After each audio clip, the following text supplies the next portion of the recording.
हाँ, तो कैसे हो आप लोग? ठीक हो? बढ़िया? अच्छा, बढ़िया ही होंगे। और क्या, मेरा भी ठीक ठाक चल रहा है ना? तो आज इस लेक्चर में हम लोग क्या समझेंगे? बोलो।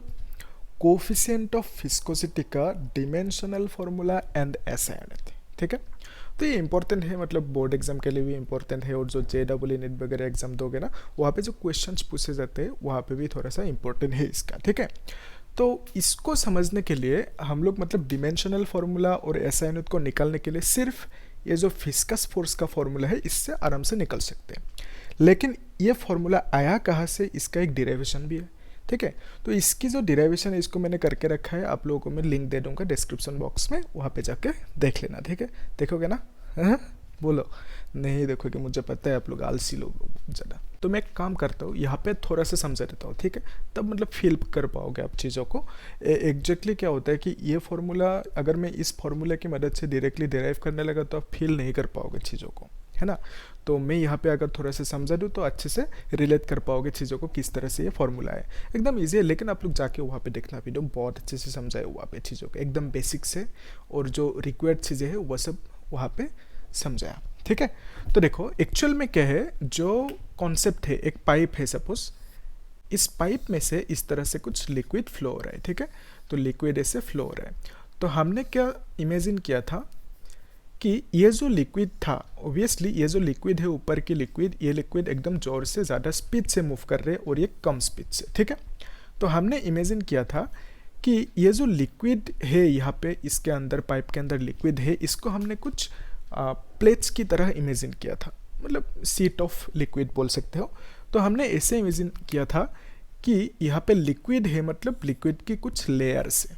ओके, यहाँ पे बहुत ज़्यादा लिक्विड की लेयर्स आप इमेजिन कर सकते हो, लेकिन हमने यहाँ पे सपोज फॉर एग्जांपल 2 लिक्विड की लेयर इमेजिन किया। तो इस केस में ये दोनों लिक्विड लेयर्स इस डायरेक्शन में लेफ्ट टू राइट मूव कर रहे हैं। यस, तो इस डायरेक्शन में ऐसे मूव कर रहे हैं, और हमें क्या पता है कि ऊपर की जो लेयर है वो लेयर ज़्यादा स्पीड से मूव करेंगे। लेट्स से इसकी स्पीड जो है 10 मीटर पर सेकेंड, ठीक है, और इसका 5 मीटर पर सेकेंड होगा।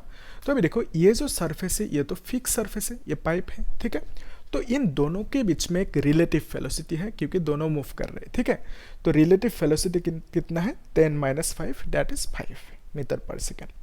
तो अभी देखो, कॉन्सेप्ट क्या है कि जब भी रिलेटिव वेलोसिटी होंगे उसकी ऑपोजिट डायरेक्शन में एक फोर्स डेवलप होंगे, उस फोर्स का नाम है रेजिस्टिव फोर्स, क्योंकि ये रेजिस्ट करेंगे, इन दोनों को आगे नहीं बढ़ने देंगे। ठीक है, आगे जाने नहीं देंगे, तो ये रेजिस्ट करेंगे। ठीक है, तो ये जो फोर्स है, इस फोर्स को ही हमने क्या बोला? फिस्कस फोर्स। और ये जो फिस्कस फोर्स है ये प्रोपोर्शनल है, किससे प्रोपोर्शनल है?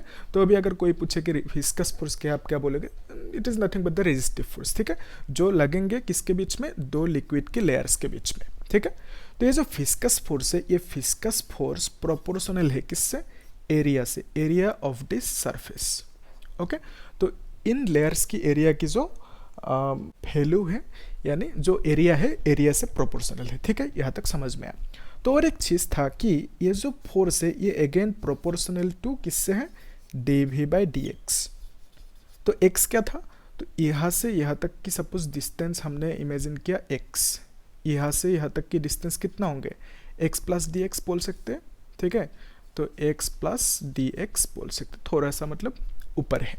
ठीक है, dx डिस्टेंस से ऊपर है ये सेकेंड लेयर। तो ये dV/dx क्या था? इसी को हमने बोला था वेलोसिटी ग्रेडियंट। वेलोसिटी ग्रेडियंट, इसको भी मैंने वहाँ पे समझाया, आप लोग देख लेना। ठीक है, ये इंपॉर्टेंट है। तो यहाँ पे मैं थोड़ा सा बोल देता हूँ, वेलोसिटी ग्रेडियंट क्या होता है? जैसे टाइम बढ़ रहा है, वेलोसिटी बढ़ रहा है, ठीक है, उसको हम लोग क्या बोलते हैं? एक्सीलरेशन।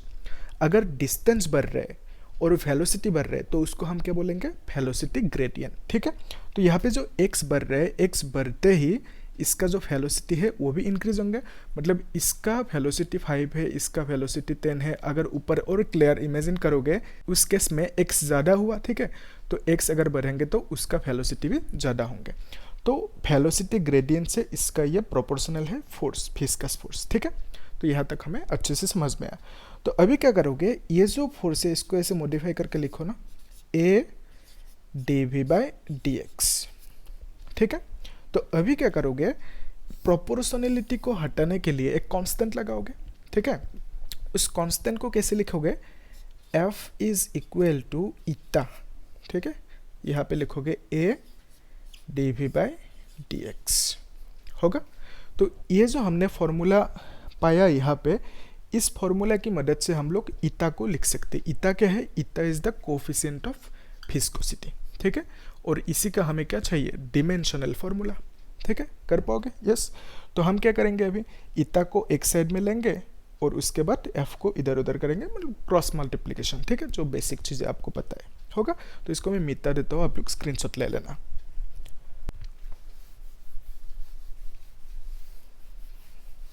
हाँ, तो ईटा इज इक्वल टू क्या लिखोगे, यही फॉर्मूला ये है ना। तो अभी एक काम करो, वहाँ से ईटा लिख लो, ठीक है। तो ईटा इज इक्वल टू क्या लिखोगे, F D X by D V, और यहाँ पे ए आ जाएंगे, ठीक है। तो eta is equal to D X को मल्टीप्लाई किया, ए को नीचे लाया, डी वी को नीचे लाया, ठीक है। वही हमने किया, एकदम क्रॉस मल्टीप्लिकेशन आसान है। तो अभी देखो, ये जो फोर्स है, फोर्स को हम लोग क्या लिख सकते हैं, फोर्स को लिख सकते हैं मास इनटू एक्सीलरेशन, यस। तो मास इनटू एक्सीलरेशन, और dx को dx ही रहने दो, ठीक है। और यहाँ पे ये जो a है, a को क्या लिखोगे, a को लिखोगे एरिया, ए ही रहने दो अभी, ठीक है। तो dv क्या है, dv मतलब जो डिस्प्लेसमेंट बाय टाइम होता है, ठीक है, डिस्प्लेसमेंट बाय टाइम, उसे हम बोलते हैं dv। अभी देखो, ये जो मास है, मास की एसआई यूनिट क्या होता है, ठीक है। तो मास की एसआई यूनिट होता है kg, और एक्सीलरेशन का एसआई यूनिट क्या होता है, मीटर पर सेकेंड स्क्वायर, ठीक है। और फिर dx मतलब डिस्टेंस, उसका एसआई यूनिट क्या होंगे, मीटर, होगा यहाँ तक, ओके। तो एरिया का एसआई यूनिट क्या होंगे, मीटर स्क्वायर, और dv का एसआई यूनिट क्या होंगे, मीटर पर सेकेंड, ठीक है। क्लियर है यहाँ तक, ओके। तो ये जो एरिया का एसआई यूनिट लिखा मैंने, मीटर पर सेकेंड स्क्वायर, ये कैसे होता है, क्योंकि एरिया इज इक्वल टू, यहाँ पे कर देता हूँ मैं, वेलोसिटी बाय टाइम, ठीक है। तो वेलोसिटी मतलब क्या, डिस्प्लेसमेंट बाय टाइम होता है, और नीचे तो टाइम है, डिस्प्लेसमेंट का यूनिट क्या होता है, मीटर होते हैं, टी तो नीचे आ जाएंगे, टी स्क्वायर, टी की एसआई यूनिट सेकेंड है, और ये सेकेंड स्क्वायर हो जाएंगे, ठीक है। तो यहाँ तक आराम से हमें समझ में आया। तो इसको हम लोग कैसे लिख सकते हैं, इसको लिख सकते हैं मीटर पर सेकेंड इनवर्स स्क्वायर, ठीक है। तो ये है एक्सीलरेशन की एसआई यूनिट, मीटर पर सेकेंड इनवर्स स्क्वायर, ओके। तो नेक्स्ट स्टेप में क्या करना है, हमें यहाँ पे कैलकुलेट करना है, चीज़ों को सिंप्लीफाई करना है, ठीक है। तो ये मीटर मीटर कैंसिल हो जाएंगे, है ना, और ये जो मीटर है इससे आप कैंसिल कर सकते हो, है ना। नेक्स्ट क्या करोगे, kg लिखोगे, और फिर सेकेंड इनवर्स, ठीक है। तो सेकेंड इनवर्स स्क्वायर लिखा, और नीचे क्या लिखोगे, नीचे एक मीटर लिख दो, और इस सेकेंड को ऊपर लेके जाओ, क्या आएंगे, सिर्फ सेकेंड आएंगे, ठीक है।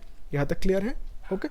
तो नेक्स्ट स्टेप में क्या करना है, नेक्स्ट स्टेप में ये जो kg है, kg लिख दो, और ये जो मीटर है, मीटर को इन्वर्स लिखो, और इससे इसको जब मल्टीप्लाई करोगे, ये कितना आएंगे, सेकेंड इन्वर्स आ जाएंगे, ठीक है।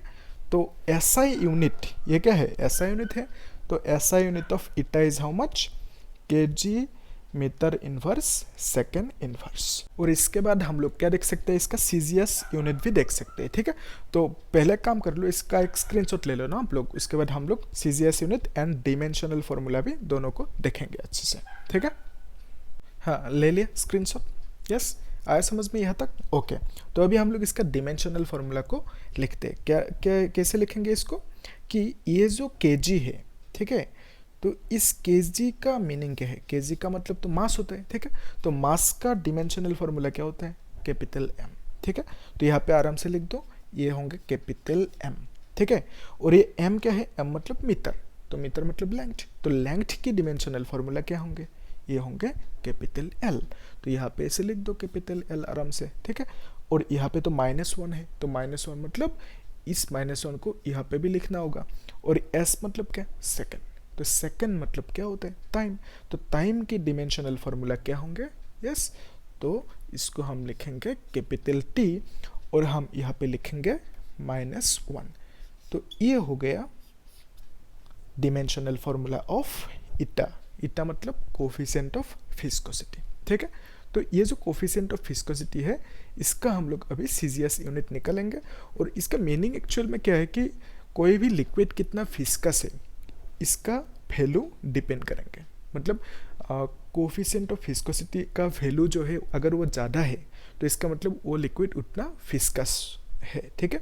उसका मतलब वो लिक्विड उतना अच्छे से मूव नहीं कर पाएंगे कंपेयर टू ए कम फिस्कस वाला लिक्विड, ठीक है। जैसे फॉर एग्जांपल हनी की कोफिशिएंट ऑफ विस्कोसिटी ज़्यादा है तो हनी अच्छे से मूव नहीं कर पाएंगे कंपेयर टू वाटर, ठीक है। वाटर की कोफिशिएंट ऑफ विस्कोसिटी कम है और इसलिए वाटर अच्छे से कंपेयर टू हनी ज़्यादा स्पीड से फ्लो कर पाएंगे, ठीक है। ओके बढ़िया। तो अभी हम लोग आराम से समझते हैं वो जो सीजीएस यूनिट है, सीजीएस यूनिट को, ठीक है। कर सकते हो आप लोग, फिर भी मैं यहाँ पे कर देता हूँ, कोई दिक्कत नहीं है। तो देखो ये जो केजी है, ठीक है, ये जो केजी है, केजी को हम लोग अभी यहाँ पे लिख देते हैं। ऐसा यूनिट क्या है कि kg metre inverse second inverse, ठीक है। तो ये है ऐसा यूनिट, ओके। तो इससे हम लोग सीजीएस यूनिट लिख सकते हैं। तो केजी मतलब क्या है, केजी को हम लोग ग्राम में लिख सकते हैं, कितना 10⁻³ ग्राम, ठीक है। तो ये मीटर को हम लिख सकते हैं 10⁻² सेंटीमीटर, ठीक है। और यहाँ पे -1 और इसको हम लिखेंगे सेकेंड इनवर्स, क्लियर है। तो अभी देखो इसको मॉडिफाई करते हैं 10⁻³ ग्राम इनटू, ठीक है। तो 10⁻⁻² होंगे और ये होंगे सेंटीमीटर इनवर्स सेकेंड इनवर्स। तो अभी क्या लिखोगे, तो ये जो 10⁻³ है इसको इसके साथ जब मल्टीप्लाई करोगे क्या आएंगे आंसर, 10 आएंगे, ठीक है। और यहाँ पे लिखोगे gram centimetre inverse second inverse, ठीक है। तो इसका मतलब आप ऐसे लिख सकते हो, जो ईटा है कोफिशिएंट ऑफ विस्कोसिटी, इसका जो ऐसा यूनिट है that is equal to 10 into CGS unit, ठीक है। और इसे हम क्या बोलेंगे, इसे बोलेंगे सीजीएस यूनिट, ओके। यहाँ तक क्लियर है। और ये क्या है, इसको हम बोलेंगे ऐसा यूनिट, ठीक है। आया समझ में, ओके बढ़िया। तो नेक्स्ट कुछ इस तरह से कुछ अगर डाउट हो तो मुझे बोलना, पूछना, ठीक है। Thank you.